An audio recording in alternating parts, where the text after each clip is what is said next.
우리 앞뒤에 좌우에 계신 명의자들입니다. 사랑합니다. 축복합니다. 네, 오병이어의 말씀인데 5천 명을 먹이는 삶이라는 제목으로 말씀을 나누겠습니다. 마가복음을 계속해서 이야기하는데 마가복음의 저자인 마가는요, 사실 이 마가복음의 1장 1절에부터 자신의 의도가 이것입니다라고 이야기합니다. 우리 1장 1절을 보면 하나님의 아들 예수 그리스도의 복음의 시작이라.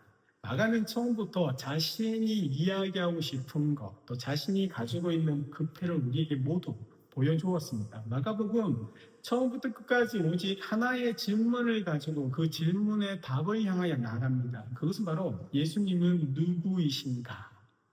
이 이야기를 가지고 마가는 먼저 귀신들이 예수님을 알아보았다라고 가르치고, 또 지나서는 제자들이 폭풍 한가운데서 두려움에 떨며 그는 과연 누구인가라고 묻게 되고, 마지막에 가서는 로마 이 백부장이 십자가 앞에서 예수님이 누구라고 고백하게 합니다.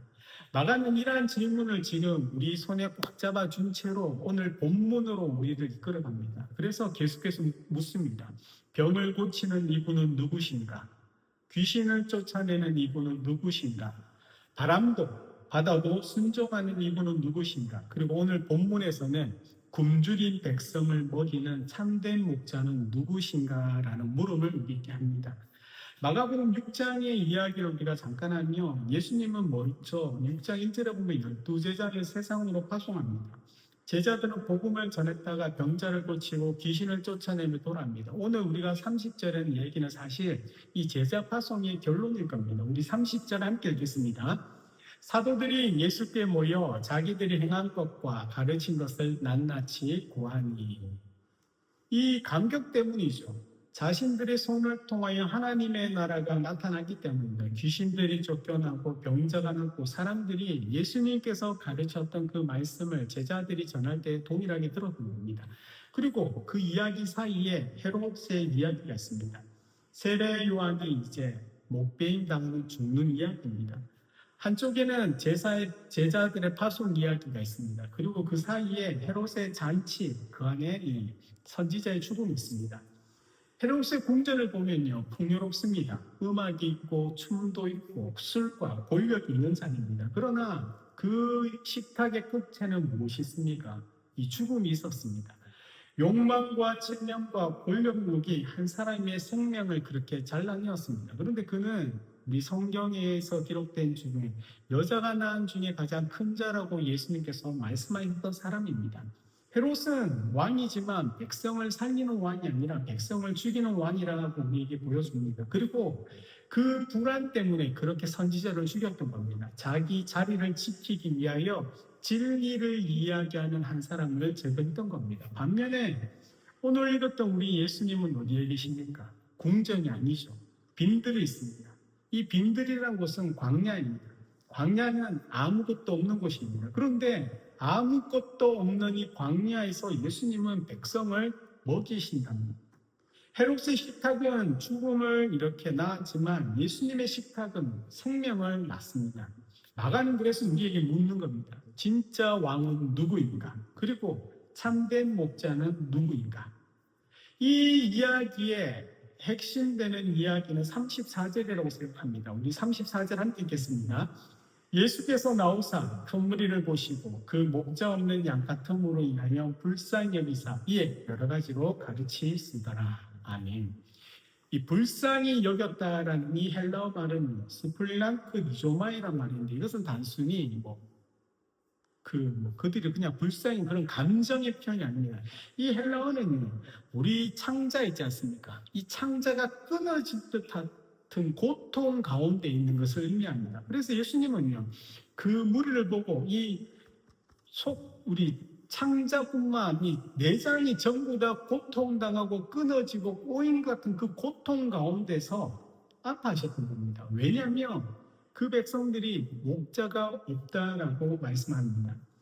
이스라엘은 원래 하나님이 다스리는 백성입니다. 그런데 그들을 이끌어야 할 지도자들은 어떻게 합니까? 백성을 살리지 못합니다. 헤롯은 자기 잔치를 위하여 백성을 이용하였고 자신의 측면을 위해서 선지자를 죽였습니다.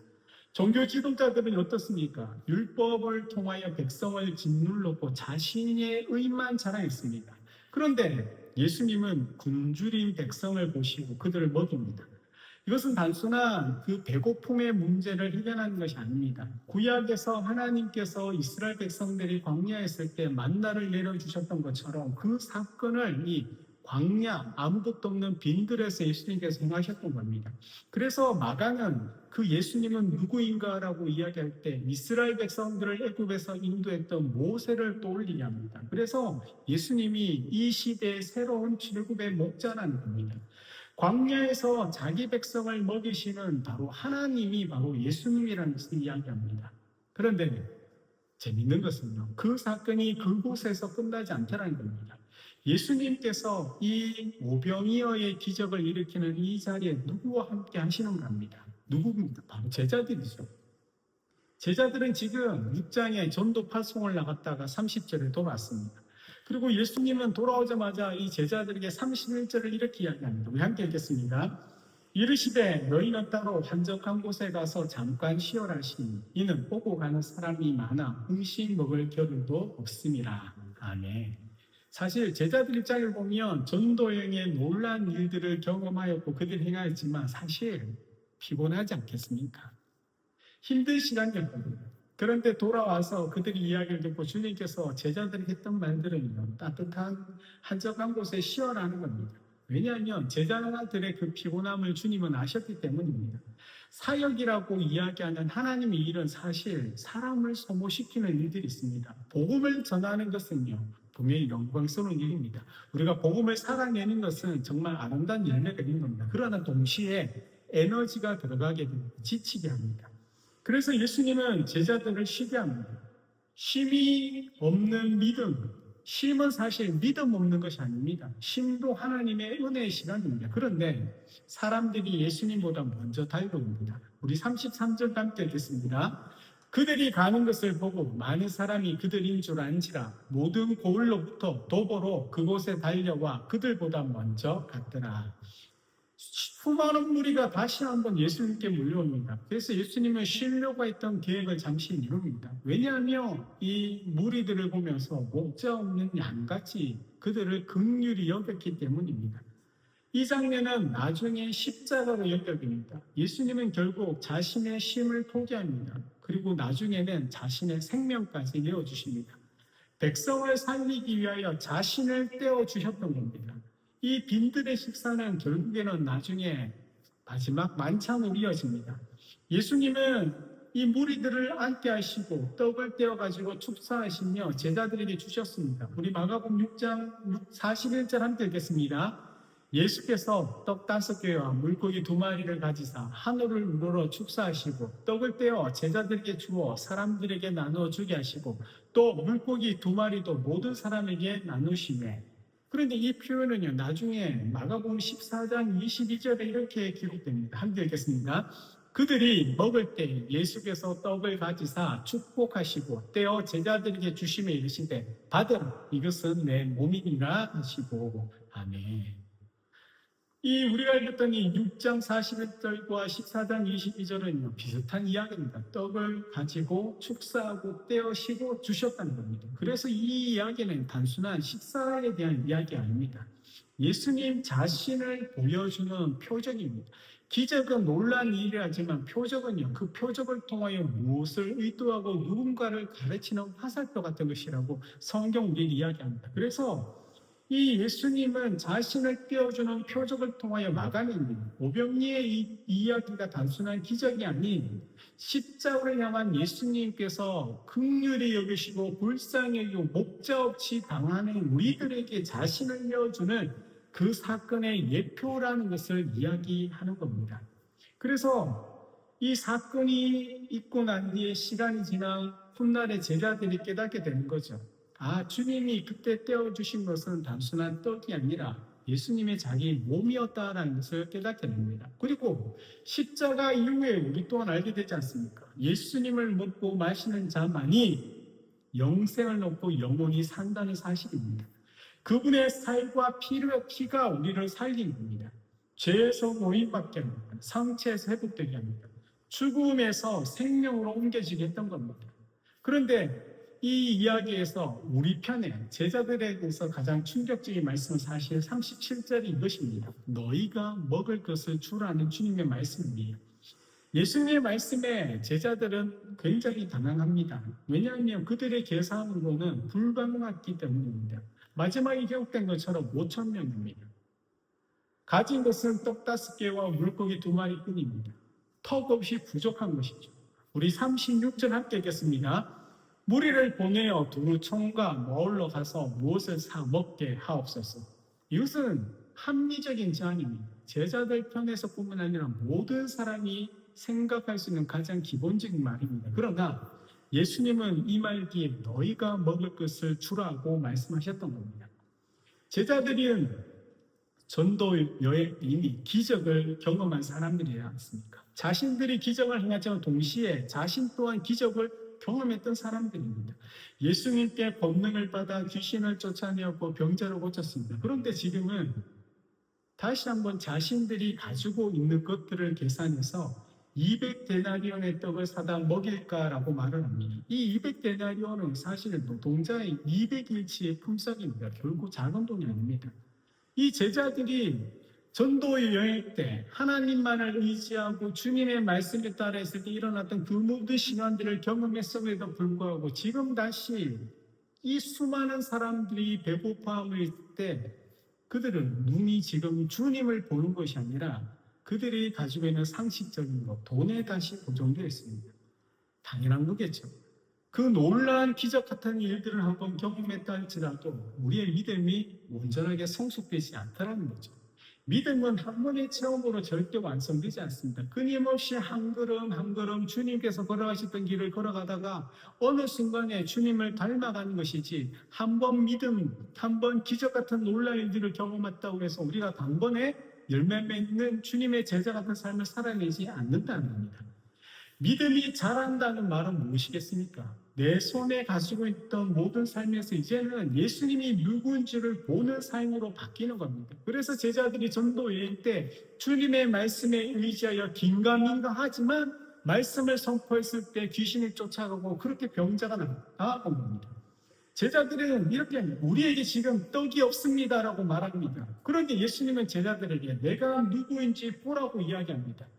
주님이 지금까지 제자들과 함께 하신 일들을 그들이 붙잡고 지금 내 앞에 불가능한 일들을 주님께 드러내는 그것이 바로 믿음이 자라는 모습입니다. 그런데 제자들은 아직 그 자리에까지 서 있지 못합니다. 그리고 마가는 이것을 숨기지 않습니다. 왜냐하면 이 제자들의 모습이 또한 우리의 모습이기 때문입니다. 우리도 늘 부족함을 보지 않습니까? 돈이 부족하고 건강이 부족하고 능력이 부족하고 시간도 부족합니다. 그래서 결론은요.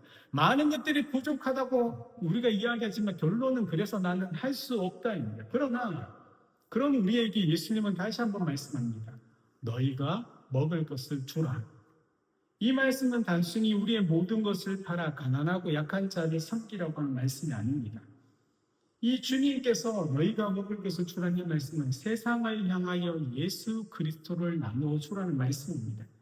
굶주린 영혼들에게 생명의 길이신 예수님을 전하라는 거죠. 제자들이 전도 여행했던 그것을 지금도 동일하게 행하라는 말씀입니다. 5천 명을 먹이는 삶은 거창한 능력을 가지고 많은 것들을 가진 자가 사는 삶이 아닙니다. 자신을 떼어주신 예수님을 가진 자들이 살아내는 삶입니다. 전도 여행에서 너희가 의지하고 경험했던 그 믿음의 삶을 지금도 여전히 살아내라는 말씀입니다. 그래서인지 우리는 사실 우리 시대는 이 성경에 기록되는 다 배불리 먹고라는 이 표현의 이 엄청난 사실, 이 놀라운 무게를 잘 모릅니다. 왜냐하면 우리는 너무 풍요로운 시대에 살고 있기 때문입니다. 냉장고에는 음식이 넘쳐나고 배달앱에서는 원하는 음식들이 50분 만에 옵니다. 굶주림이 낯선 우리에게 다 배불리 먹었다라는 이 선언은 왜 이것이 큰 기적 같은 일들인지 사실 우리는 와닿지 않습니다. 그런데 이것과 상관하신 현대인은 여전히 굶주려 있지 않습니까? 사랑에 굶주려 있습니다. 인정에 굶주려 있거나 그리고 용서에 굶주려 있고 위로에 굶주려 있습니다. 그리고 정말로 좋은 관계에 굶주려 있습니다. 그래서 그들은 영원히 메말랐습니다. 물질적인 것은 넘쳐나는데 그들의 영혼이 공허하고 정보는 홍수처럼 넘쳐나는데도 불구하고 참된 진리를 찾지 못하고 있습니다. 오늘 우리 곁에도 보면요, 빈 그릇에 모여있는 목자 없는 수많은 양떼가 있지 않습니까? 이름은 다르고 모습은 다르지만 그들은 여전히 굶주림 가운데 있는 자들입니다. 그리고 주님은 오늘도 그들을 보시고 창자가 뒤틀리는 긍휼을 느끼고 계십니다. 그래서 우리에게 지금도 말씀하시는 것이 너희가 먹을 것을 주라라고 말씀하는 겁니다. 왜요? 우리만이 예수 그리스도를 품고 우리만이 예수를 통하여 풍요로운 삶을 살아내고 전해줄 수 있기 때문입니다. 그래서 오늘날의 이 배부름이라는 이 것은 단순한 물질의 풍요가 아닙니다. 참된 만족일 겁니다. 우리의 존재가 주님 안에서 참된 회복을 경험하는 것입니다. 예수님 안에서 얻는 생명에 충만한 건데 지금의 모든 삶을 두려워하지 않고 영원한 삶을 살아내고 그것을 바라보는 소망의 삶일 겁니다. 세상은 계속 소비하지만 결코 그 삶에 만족하지 못하지만 더 많이 가져도 그의 영혼은요 구멍난 것처럼 공허합니다. 그래서 예수님은 말씀합니다.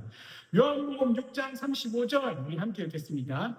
예수께서 이르시되 나는 생명의 떡이니 내게 오는 자는 결코 죽이지 아니할 터이요 나를 믿는 자는 영원히 목마르지 아니하리라. 아멘. 다시 우리가 마가복음의 이 이야기를 또 보면 질문을 보면 예수님은 누구십니까? 라는 이야기 앞에 그분은 헤롯처럼 자기 권력을 위하여 사람을 희생하는 왕이 아니죠. 그분은 빈들의 나무와 목자 없는 양떼를 보시고 창자가 뒤틀리는 긍휼로 먹이시는 참된 목자입니다. 그분은 자신의 살을 떼어 주심으로 온 인류의 죄와 죽음의 굶주림을 해결하신 영원한 생명의 떡입니다. 그분은 죽음에서 살아나셔서 지금도 우리 안에 살아계신 분입니다. 그 예수님이 우리에게 말씀하는 것이 너희가 먹을 것을 주라는 겁니다. 이 말씀은 명령이 아니고 또한 우리에게 짐도 아닙니다. 주님께서 행하시는 그 놀라운 일들에 우리를 초청하는 겁니다. 주님이 우리와 함께 이 일을 하시겠다는 약속입니다. 우리가 부족한 것을 아시는 주님이 그 부족한 가운데서도 우리가 주님 앞에 내어드릴 때 주님은 그것을 가져서 하늘을 우러러 축사하시고 이 세상에 먹이는 기적의 삶을 우리를 통하여 행하시겠다는 약속입니다. 5천 명을 먹이는 삶은요 결코 우리의 힘으로 사는 삶이 아닙니다. 우리 안에 계신 주님을 통하여 우리가 살아내는 삶입니다. 그 삶이야말로 이 땅에 제자인 우리가 살아가야 될 삶의 모습입니다. 그래서 중요한 것은 내가 얼마나 많이 가졌느냐, 내 능력이 얼마나 되는 것이 아니라 내가 정말 예수님의 손에 붙들려 있는 삶인 것입니다. 주님은 오늘도 자신을 떼어서 그렇게 우리에게 내어주십니다. 그리고 말씀하는 것이 이제 너희가 이것을 세상에 나누어 주라라고 부탁겨 명령합니다. 상처 입은 자에게는 위로로, 절망한 자에게는 소망으로, 굶주린 자에게는 생명의 말씀으로, 병든 자에게는 사랑으로, 어두운 세상에 복음을 예수님을 나누어 주라라고 주님은 말씀하고 있는 겁니다. 그때 우리가 그 말씀에 순종하며 나갈 때 정말 세상에 그것을 바라보는 것이 아니라 그 너머에 우리 주님의 살아계심을 바라보며 믿음을 행할 때 우리는요 정말로 5천 명을 먹이는 삶을 살아가게 될 것입니다. 우리가 그러한 기적 같은 주인공이 아니라 우리 안에 계신 예수님이 우리를 그런 기적의 주인공으로 만드신다는 겁니다. 그리고 세상은 우리의 부족함이 아닌 우리 안에 살아계신 참된 목자 예수 그리스도를 보게 될 것입니다. 그렇게 우리 주님이 오시는 그날까지 하나님의 사람으로 제자로 보냄받은 우리의 삶이 5천 명이 아닌 수많은 영혼들을 먹이고도 남을 믿는 복된 삶을 살아가게 될 것입니다. 그렇게 우리 안에 있는 주님을 우리뿐만 아니라 우리 주변에 그 빈들에 있는 정말로 불쌍한 영혼들에게 온전히 나누어주고 그들의 증거할 수 있는 살아오는 복된 믿음의 성도들 되시길 예수님의 이름으로 축복드립니다. 아멘.